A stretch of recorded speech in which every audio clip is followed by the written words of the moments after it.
ちは。日本語教師のゆうきです。皆さん、調子はどうですか？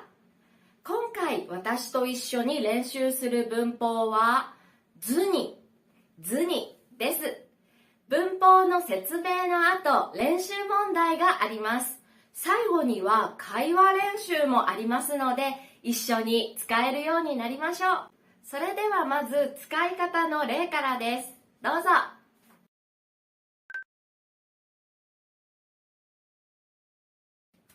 寝坊した。朝ごはん。時間ない。朝ごはんを食べずに会社へ行く。駅着いた。あれ？カバンない。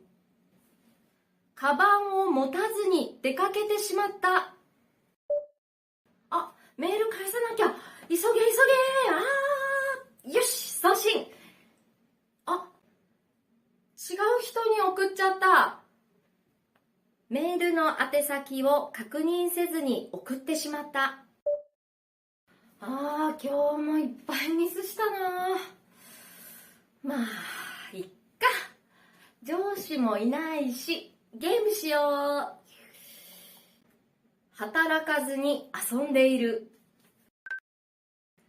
動詞の内形図に、これはこの動詞をしないでという意味です。ないでより少し硬い文ですが、会話の中でもよく使います。食べない、食べずに、見ない、見ずにです。例文、朝ごはんを食べずに会社へ行く。食べないで会社に行くと同じ意味です。カバンを持たずに出かけてしまった。これもカバンを持たないで出かけたという意味ですね。もう一つ、メールの宛先を確認せずに送ってしまった。メールの宛先というのはメールや手紙、メッセージを送る相手のことです。この宛先を確認せずによく見ないで送っちゃったので、違う人に送ってしまったんですね。今紹介した3つの文はどれも悪いことに使っていますが、別にこの文法はいいことも悪いこともどちらにも使える文法です。一緒に使う動詞はいろいろな動詞を使うことができます。また、図にのにを言わないこともあります。例えば、働かずに遊んでいる。働かず遊んでいる。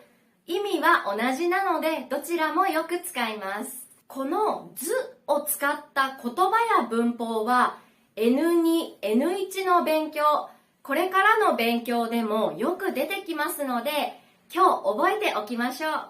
最後に一つポイントがあります。それは動詞のしますを使うときです。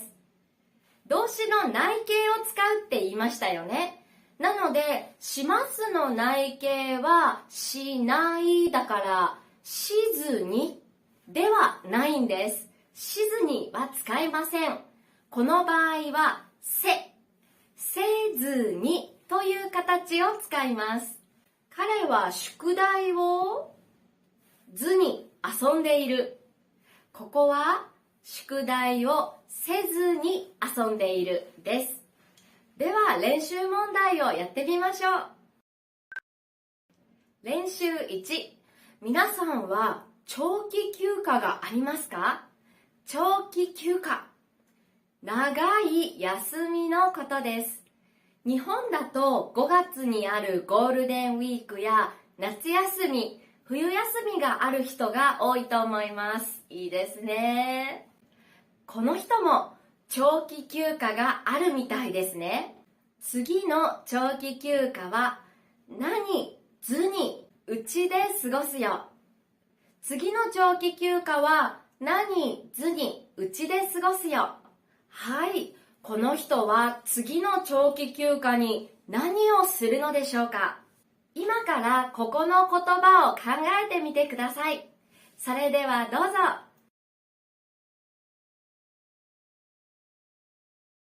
はい、どうですか？この人は次の長期休暇、何かをしないで家で過ごすんですよね。ここにはしないことを言います。何でもいいですよね。例えば、旅行せずに、もちろん旅行をせずに、を使ってもいいですよ。あとは、帰省せずに、帰省というのは、父や母がいる家へ帰ることです。一人暮らしをしている人、結婚している人、留学している人などは、帰省をする家がありますよね。でも今回は、帰省をせずになので、父や母がいる家には帰らないで、自分の家でゆっくりしようっていう意味です。あとは、どこへも行かずに家で過ごすよ。これもいいですね。皆さんは次の休みの予定がありますか？私は今年の夏休みに富士山へ行こうかなって思ってたんですが、ちょっといろいろあって、今年は行かずに来年行こうかなって考えています。皆さんはどうですか？練習2、皆さんは何か得意なことはありますか？誰かに自慢できるようなことはありますか？この子には得意なことがあります。私は何図に何。はい。前と後ろを作る問題です。ちょっと難しいかもしれませんが、まずはヒントなし、ノーヒントでやってみましょう。それではどうぞ。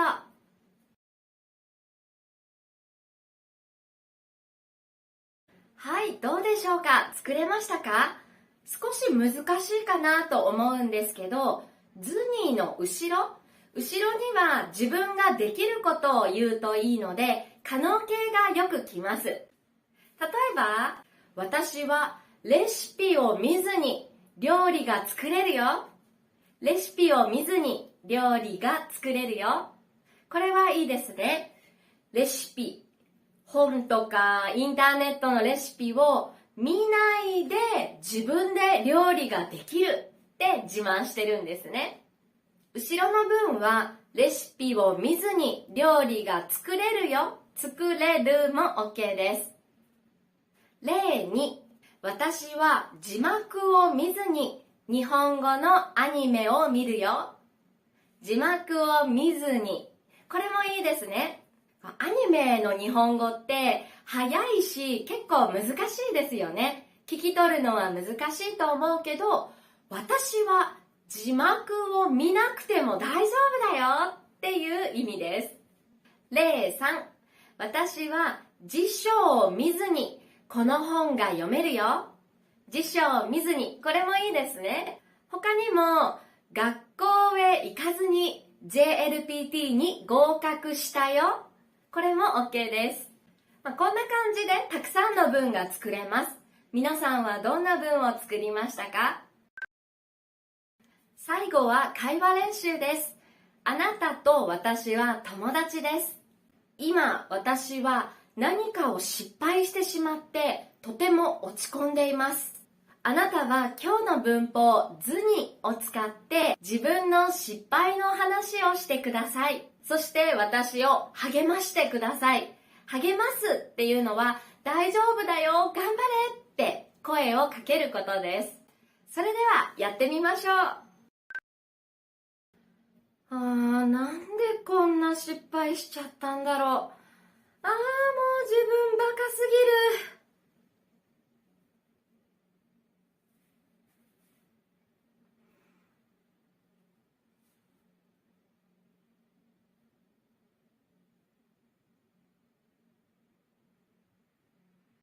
そうなんだ。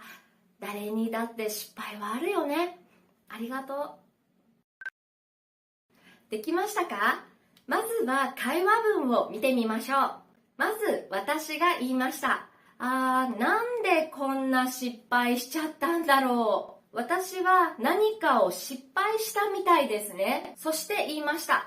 もう自分バカすぎる。すぎるはとてもという意味です。もう私はとてもバカだって自分を責めます。今私は自分を責めているんですね。そしてあなたが言いました。自分をそんなに責めないで。自分のことを責めてはいけないよ。大丈夫って感じです。優しいですね。そして次です。次にあなたは言いました。私も何ずに何したことがあるよ。ここであなたの失敗した話、あなたの経験を言います。いろいろな文が作れますよね。例えば、今私が仕事のミスで落ち込んでいるなら、あなたも自分の仕事の失敗について話すといいかもしれませんね。例えば、私も上司に報告せずに怒られたことがあるよ。上司に報告せずにとか、私もよく確認せずにメールを送ったことがあるよ。なんていう答えもいいですね。あとは、メモを取る。これは聞いた話をメモに書くことなんですが、私もメモを取らずに忘れちゃったことがあるよとかですね。他にも仕事の話以外にも、私もカバンを閉めずに歩いていて財布を盗まれたことがあるよとか、電車の中で周りの人を気にせずに音楽を聴いていて注意されたことがあるよ。ちょっと長いですけどね、こんな文も作ることができます。皆さんもうまく作れたでしょうか？お疲れ様でした。今日の練習は以上です。今日の練習はどうでしたか？勉強したことを使わずにいる。使わずにいるなんてもったいないです。ぜひ使ってみてください。それでは今日もありがとうございました。